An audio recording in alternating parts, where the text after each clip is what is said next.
Terima kasih, Bung Rafli. Saya pikir kita ini harus bersyukur dengan adanya kasus Habib Rizik. Kalau tidak ada kasus ini, sebebasnya bincang, tidak ada pikir. Karena ada kasus ini adalah secangkir opini yang muncul di malam ini. Kalau enggak ya otak kita tidak berpikir lagi soal itu. Kedua, saya ingin katakan bahwa agak kuat sedikit. Ya. Saya tidak ingin menjadi penyidik, penuntut maupun hakim, karena itu bukan wilayah saya dan bukan juga wilayah kita. Dan saya ingin lihat secara sederhana saja. Ada aturan hukum di sini. Apakah dalam kasus ARS itu tidak ada aturan hukum yang dilanggar? Ya. Karena apakah yang diajukan mulai dari penyidikan, dakwaan, penuntutan, dan putusan itu tidak ada landasan hukum. Itu yang pertama. Yang kedua, harus dibedakan antara penegakan hukum dengan aturan hukum. Dengan apa? Penegakan hukum dengan aturan hukum. Dan aturan hukum, oke. Karena kalau bicara penegakan hukum, kita bicara tentang institusi. Ke bawahnya lagi bicara tentang orang yang melaksanakan penegakan hukum. Saya lihat sebelum ada kasus prokes ya, Habib Rizik ini, itu juga di Tegal ada anggota DPR yang juga diadili. Ada beberapa tempat lah ya. Cuman tidak terekspos.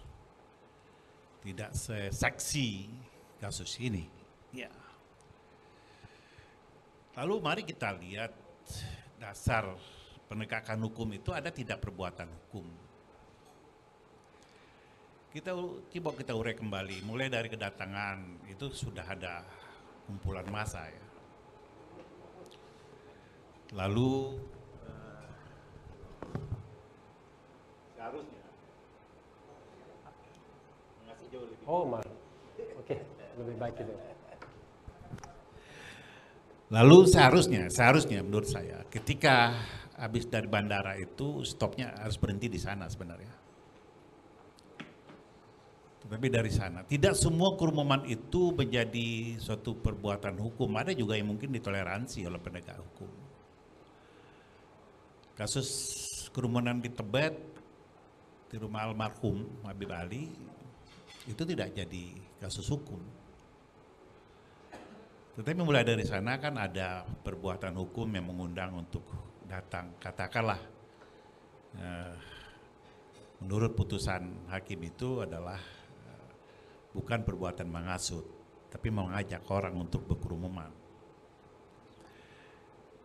Mulai dari sana, lalu satu hari itu langsung terus ke Megamendung, lalu balik lagi ke Petamburan.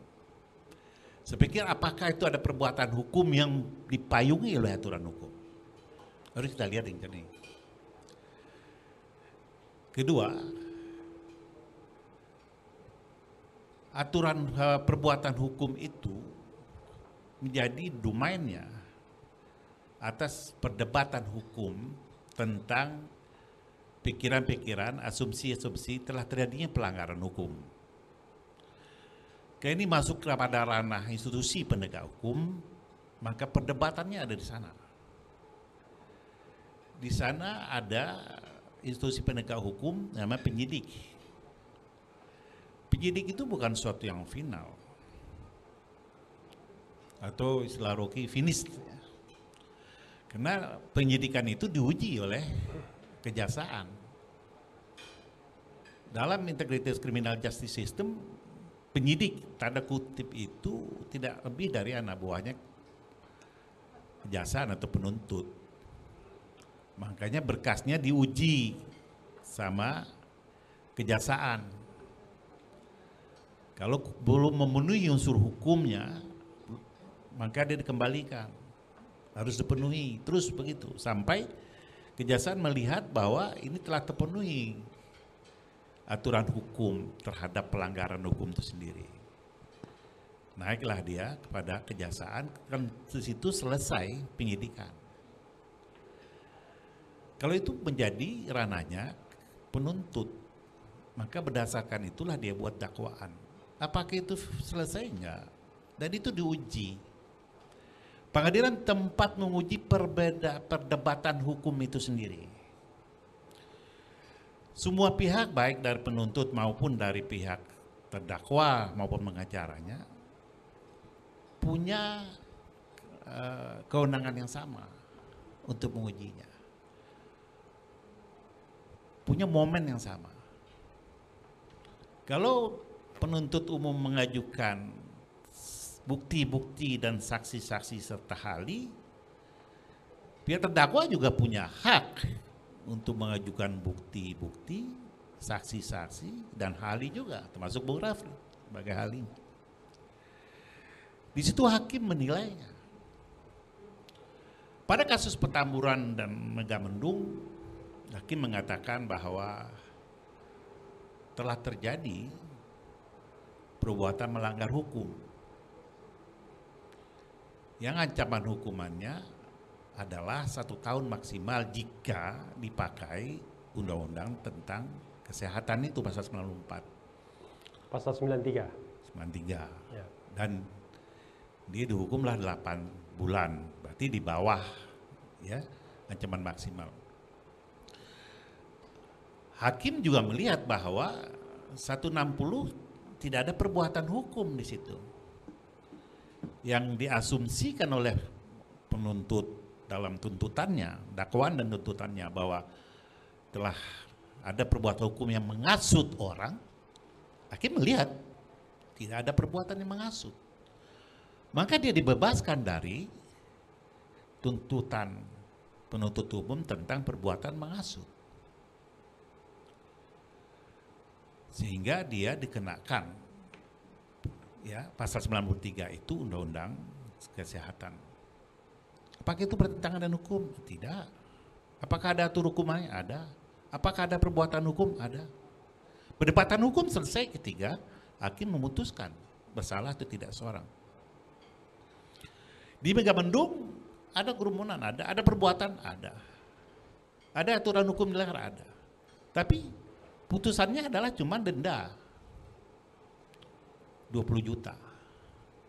Itu diskresinya hakim. Karena hakim yang punya kewenangan untuk menilainya. Jadi apa yang kita perdebatan ini ya harus diuji oleh pihak ketiga. Itu disebut pengadilan. Dan saya lihat pengadilan sudah mengujinya. Dan itu realitas, putusan itu realitas dari segala perdebatan hukum itu. Sehingga diputuskan sesuatu yang saya pikir itulah finalisasinya. Nah kalau ada upaya banding dan sebagainya, itu emang upaya hukum yang disiapkan oleh konstitusi. Ya, semua pihak bisa memanfaatkan itu. Ya, semua pihak bisa memanfaatkan itu. Dan kita lihat, inilah realitas hukum yang saya pikir ya telah terlaksana. Puas dan tidak puas itu tergantung kepada individunya, dari mana kita berdiri, dari mana kita melihatnya. Dan kalau tidak puas ada upaya hukum lain. Upaya hukum lain itu terbuka untuk semua pihak. Dan bisa diuji oleh semua pihak. Kalau kita di luar memperdebatkannya, tidak ada pengaruhnya atas putusan itu.